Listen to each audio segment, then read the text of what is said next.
Ya, Pak saya Ababil. Babil, asal dari Bojonegoro, Jawa Timur. Izin bertanya, sebelumnya kan Mm-mm. Mas Mm-mm. Mas Elba kan pernah ngirim surat offer di Telegram yang terkait coffee. Ya. Itu kan ada Ah, klausulnya mm-mm. 50% DP pakai TT. Nah, itu apakah bisa Mm. dijelaskan Mas terkait Mm. mekanisme TT secara lebih lengkap dan detail? Soalnya saya nyoba nyari di internet itu kebanyakan cuma bahasnya, oh TT itu cuma transfer terbang biasa gitu kayak BCA ke BRI atau sebagainya. Terus yang Mhm. kedua, bagaimana kita melihat LC itu bisa memilah-milih LC ini valid. Oh, ini nggak valid tuh letaknya di mana ya, Mas? Bisa Berarti kita pertanyaan ketahui dari kedua tuh mana? LC ya, tentang LC ya. Iya, Pertanyaan gue iya tentang LC. betul. Pertanyaan Yang pertama pertama itu TT. tentang PT tadi. Iya betul. Betul ya Pak Wagyu? Nah, mungkin aku jawab tentang PT dulu ya, sebelum LC. Jadi, oke, kalau soal PT, itu kita, eh, kalau misalkan kemarin ada yang lihat materi quotation-nya itu adalah contoh ya teman-teman ya. Contoh bagaimana quote on quote kalau kita mau diterima apa di bayarnya tuh mau menggunakan pembayaran normal aja gitu. Nah, normal itu maksudnya gini, semua itu pakai TT, termasuk dari LC pun TT. Cuman maksudnya adalah kalau LC kita berarti transfernya itu dari pihak ketiga. Kayak gitu dulu, Pak Yusuf ya. Tapi kalau misalkan TT langsung, berarti kan dari Pak Ababil, dari Elba nih sebagai pembeli, langsung ke Pak Ababil. Pembelian seperti biasa. Nah, makanya biasanya kita bikin mekanismenya, Pak Ababil. Gitu. Jadi misalkan Pak Ababil apa kan aku selalu bilang dalam dunia ekspor ini sistemnya itu adalah PO, pre-order ya. Jadi mau kita sejago apapun itu pasti adalah pre-order, nggak mungkin nggak pre-order karena kita mau menyiapkan barang 18 ton minimal untuk 20 feet. Kasar kita tuh mungkin 15 ton lah. Atau mungkin kalau barang-barang yang ringan banget cuman bisa masuk 10 9 sampai 12 ton. Nah, balik lagi Pak Babil ini kan pasti perlu modal, ya kan Pak? Iya Nah, betul. Nah, jadi dalam skema skema tadi itu Pak, skema yang di awalnya itu adalah sales kontrak tadi. Nah, sales kontrak itu dijelaskan bahwasannya pihak pertama apa pihak pembeli gitu, pihak pembeli itu mentransfer dulu uangnya sekitar 20% untuk tanda jadi atau mungkin untuk pembelian di awal.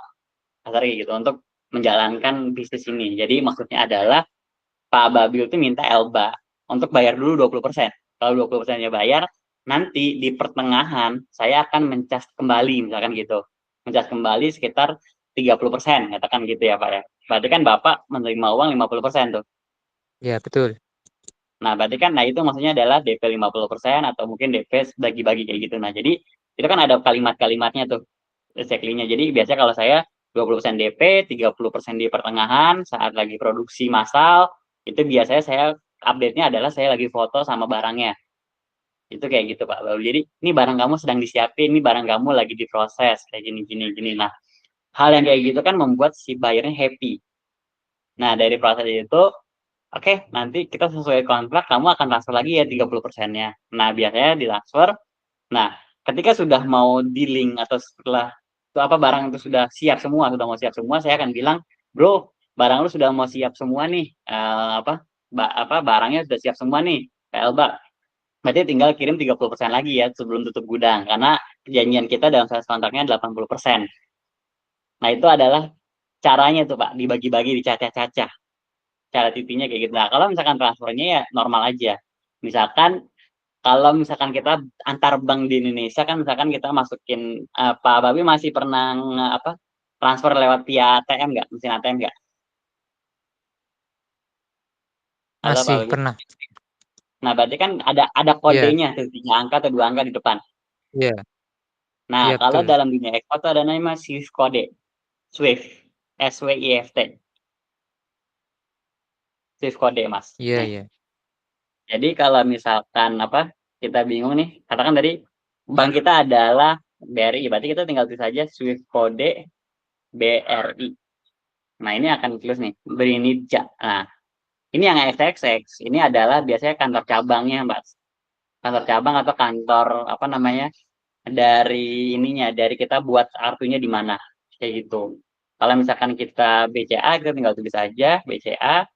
Itu kalau nggak salah DJ Nada, nah benar DJ Nada kayak gini juga. Nah, XX-nya ini adalah tempat kita buat kartunya di mana. Setahu saya kayak gitu. Nah, cuman biasanya cukup sampai sini doang nih, kita kasih ke bayarnya. XX-nya nggak perlu sih. Kayak gitu Mas, sekarang ya. Setahu saya kayak gitu. Dan sampai sekarang pun juga Hmm. saya, kalau misalkan ditanya rekening, saya akan ngasih ini, sama saya pakai Mandiri satu lagi, saya akan ngasih kode ini. Beri Meja. Nah, ya bener, Beri Meja. Nah, itu. Ini kodenya gitu Mas. Jadi sesimpel itu. Ketika kita mau transfer ke si bayarnya mau transfer, berarti transfer harus apa si bayarnya sebelum ngasih nomor rekeningnya kita, dia harus kasih dulu si kodenya ini Mas. Limitja ini. Nanti si banknya Iya. itu akan ngecek. Oh, berarti ini Bank Mandiri nih. Kayak gitu. Nah, baru masukin ke apa namanya? Masukin ke nomor rekening kita. Kayak gitu Mas, Ababil. Dan itu biasanya si customer service-nya dari pihak bayarnya itu sudah ngerti cara transfernya kayak gitu. Oke? Nah, itu Iya. baru yang TT-nya ya. Itu Nah, maaf terus Mas, nyala. mm, Masuknya ke rekening kita itu apakah sudah bentuk rupiah atau DR atau masih USD ya? Atau tergantung, gimana itu? tergantung rekeningnya Bapak. Kalau rekeningnya Pak Ayu, Pak Babil itu ada rekening falas, rekening valuta asing. Jadi, nah itu harus di-convert dulu. Jadi, dalam misalkan dikirimnya yuan, ya masuknya yuan. Dolar ya dolar. Berarti kan itu rekening giro ataupun biasanya rekening falas. Biasanya kita ngomong kayak gitu, Mas. Rekening apa Oh iya valuta iya. asing. Nah, Iya itu iya. kalau misalkan Pak Ababil punya rekening falas, monggo bisa dipakai. Kayak gitu, Pak. Iya Nah, iya. tapi kalau misalkan rekeningnya ada rekening Indonesia, berarti auto transfer, auto convert, Mas. Akan terimanya rupiah. Kayak gitu. Contoh kemarin Oh, ada salah satu otomatis. ekspor yang bisa ekspor. Nah, salah satu ekspor yang bisa ekspor tuh dikirimin Korea. Korea itu apa ya bahasanya itu? Dong ya? Apa sih bahasanya itu? Won. Nah, itu Won. nah, apa? Mata uang Won Mas Korea. Eba, Setahu saya won. Ya. Oh ya, won. won. Pokoknya ye gitu-gitu lah. Nah, kayak gitu. Nah, itu si apa si bayarnya ngirimin 200.000 won atau berapa ratus ribu won itu, cuman yang keterima itu 2.500.000 sekian gitu. Kayak gitu-gitu. Nah, itu diceritain tuh sama si sama si salah satu eksportirnya, ternyata nggak nerima won, tapi nerimanya rupiah kayak gitu. Nah, berarti langsung ke masalah selanjutnya adalah kita bahas tentang LC ya, Mas ya. LC yang aman tuh kayak gimana gitu ya. Iya. Benar bukan? Iya betul. Ngidentifikasinya di bagian mana itu? Biar tahu valid atau enggak IC tersebut. Nah, ini menarik nih ya, teman-teman. Ini mungkin aku ngasih teasernya aja ya, karena kemarin kan perjanjiannya adalah 20.000 subscriber, ternyata belum sampai 20. Terus habis itu juga ada apa namanya? Ada apa namanya? Yang menarik lah. Kita kasih teasernya dulu aja nih, bagaimana cara nganuin LC ya. Nah, ini tuh aku pernah belajar di luar dari bis ekspor ya, teman-teman ya. Ini adalah ekspor ID sama Indonesia Export Channel, teman-teman. Kalau teman-teman pernah belajar, ini adalah materi tahun 2023 dan saya masih pakai sampai sekarang. Kenapa? Karena materinya masih sangat menarik, teman-teman. Oke, masih bisa digunakan lah intinya gitu. Nah, ekspor ID ini siapa? Foundernya ini salah satu ASN-nya Bea Cukai. Jadi kemungkinan besar nggak mungkin aneh-aneh lah, teman. Nah, kalau YC ini salah satu foundernya itu dia ekspornya itu adalah ekspor apa namanya bahasanya itu pertambangan. Jadi sudah terbiasa. Jadi mereka berdua ini komunitas ini sudah terbiasa menggunakan LC. Nah, jadi tadi kan saya singgung sedikit ya Mas ya tentang Swift code. Ini Swift code. Nah, berarti dalam Swift code itu nanti kalian akan dapat namanya message telegraph. Message type. Nah, biasanya itu ada yang apa namanya? Ada MT760, MT103, MT700 dan seterusnya. Kayak gitu, teman-teman ya. Nah, ini juga SBLC-nya nih tadi, SBLC-nya ada di MT7660 kayak gitu dijelasin. Nah, biasanya orang itu salah dari LC itu adalah bagaimana sih cara ini valid atau enggak ya? Tadi Pak Babil nanya itu ya. Benar ya, Pak? Iya benar. Nah, kalau misalkan kita mencari validasi itu harus ke bank. Kayak gitu, Pak. Nah, cuman LC ini kan sebelum isut itu pasti ada sales kontrak dulu, Pak. Iya Iya kan? iya. Ada Ya perjanjian dulu nih mau hasil draftnya sih. seperti apa. Nah, biasanya kita akan tulis di sales kontrak dulu dalam bentuk draft. Makanya kalau kita tiba-tiba dikasih buyer itu langsung SBLC, langsung dikasih letter of credit ini langsung isut, ya kita jangan pernah mau terima, Pak. Kenapa? Karena kita aja nggak pernah ngobrol sama si buyer-nya, kita nggak pernah tahu kontrak si buyer-nya mau seperti apa.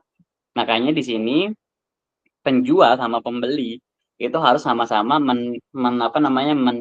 okekan dulu atau selesaikan dulu sama size kontraknya dulu.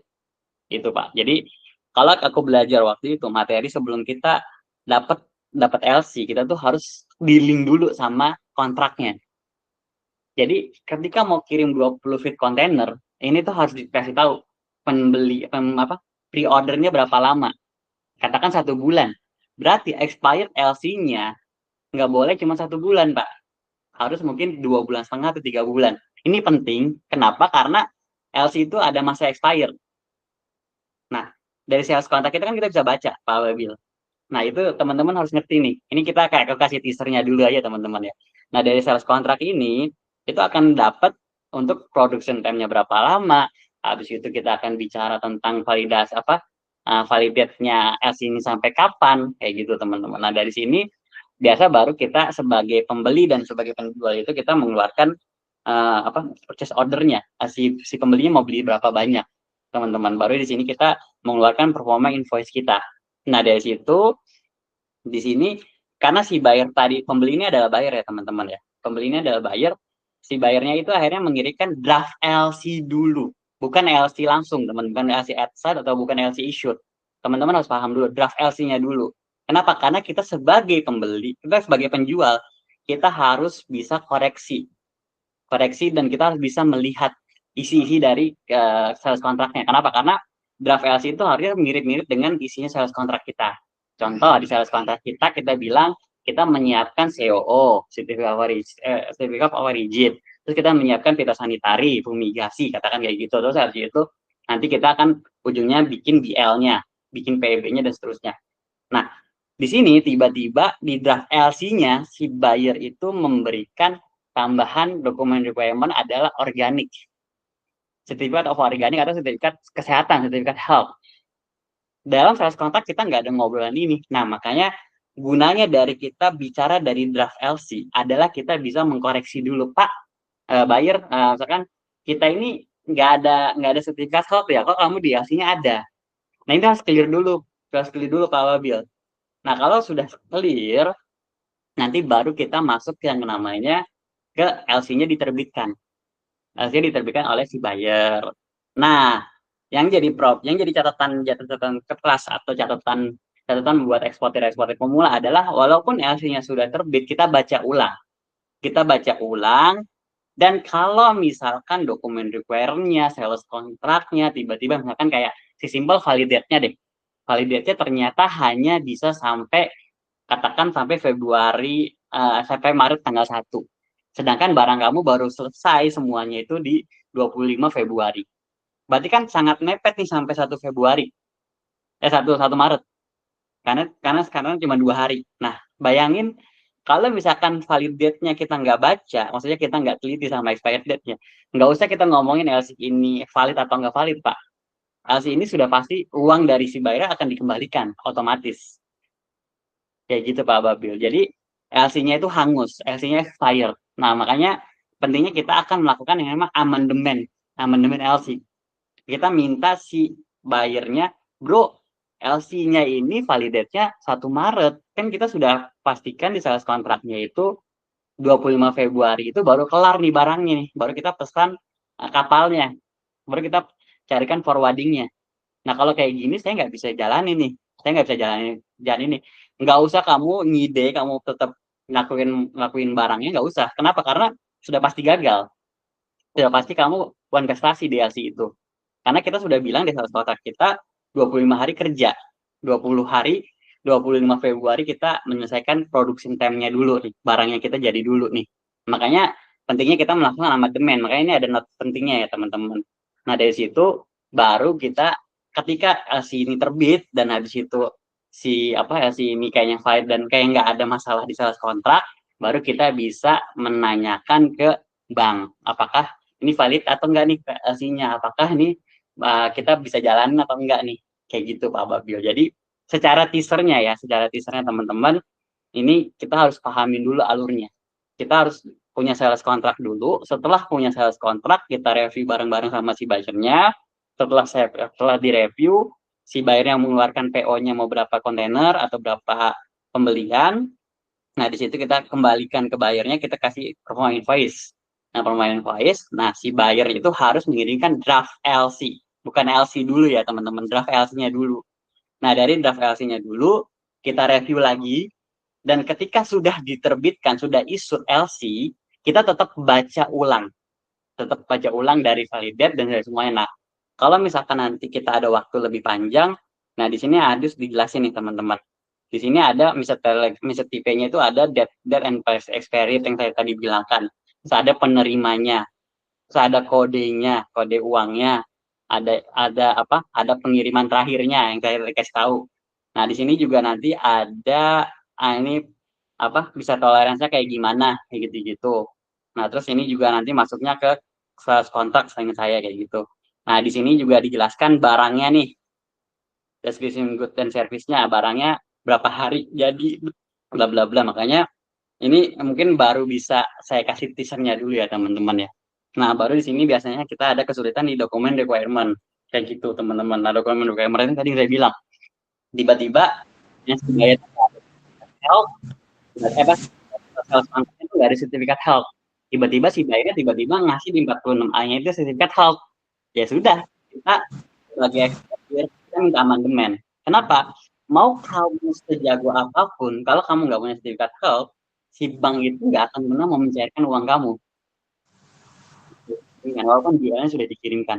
Karena dia bilang kita kurang satu mission, satu requirement-nya tadi kayak gitu. Nah, kalau kamu under name, nah teman-teman nanya, LC bisa under name? Bisa. Kamu pakai di 47A ini, kamu tambahkan kamu menggunakan pihak ketiga third party.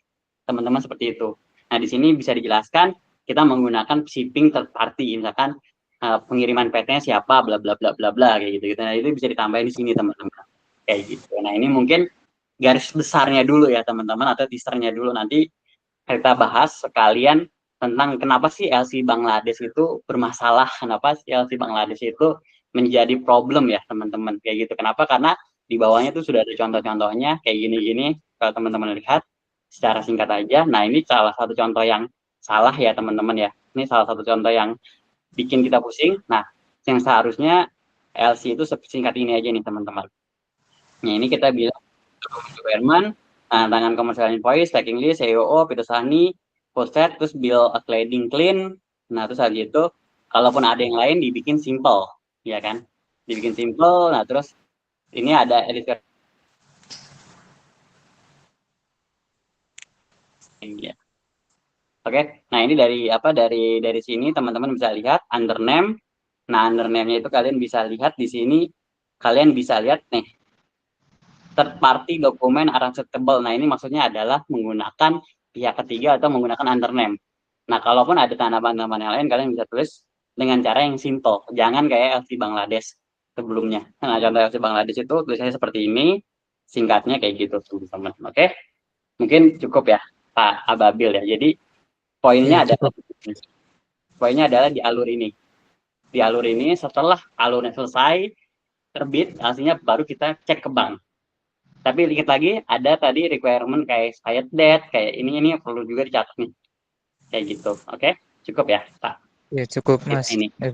Makasih Oke, banyak Mas siap. atas informasi dan Oke, insight-nya. siap. Mungkin mungkin yang baru nih, mungkin masih bingung ya tentang LC, tapi nggak apa-apa ya, kita belajar bareng aja ya teman-teman ya. Belajar singkatnya aja. Oke. Nanti ada sesinya kalau kita mau lebih panjang itu nanti di hari ke-85 teman-teman. Setahu saya kayak gitu ya. Nah, kita balik lagi ke materi ini teman-teman. Oke. Nah, ini pertanyaan selanjutnya Kak Ababil ya, tadi yang dari tadi angkat tangan. Kak Abdillah tadi. Halo Pak Abdillah, Kak Abdillah. Iya, Assalamualaikum Bang. Halo. Waalaikumsalam. Tanya mau dari mana dan mau tanya apa nih? Ini Abdillah dari Aceh Bang. Kenapa? Abdillah dari Aceh. Siap. Mau tanya apa? Wah, udah enak ini. Udah aman di sana. Ya udah lumayan lah Bang. Alhamdulillah. Udah bisa jembatan udah aman. Udah bisa nyambung. Udah masih jembatan darurat ya. Nih mau tanya apa nih, Bang Abdillah? Ya, mau tanya ini Bang, kalau mau mengeluarkan dokumen COA-nya gimana tuh Bang? Kalau Legal of analysis. mengajukannya, ya, kalau Mhm. mengajukan ke apa? Misalnya ke suku Pindo atau kemana, gimana caranya tuh Bang? Langkah-langkahnya. Tinggal datang aja. Kalau saya biasanya minta tolong forwarding. Forwarding kan biasanya juga udah tahu kan cara pengirimannya tuh, apa cara SEO-nya kayak gitu. Nah, biasanya saya minta tolong forwarding sih. Kalau saya kayak gitu Pak Abdillah. Nah, kalau misalkan Pak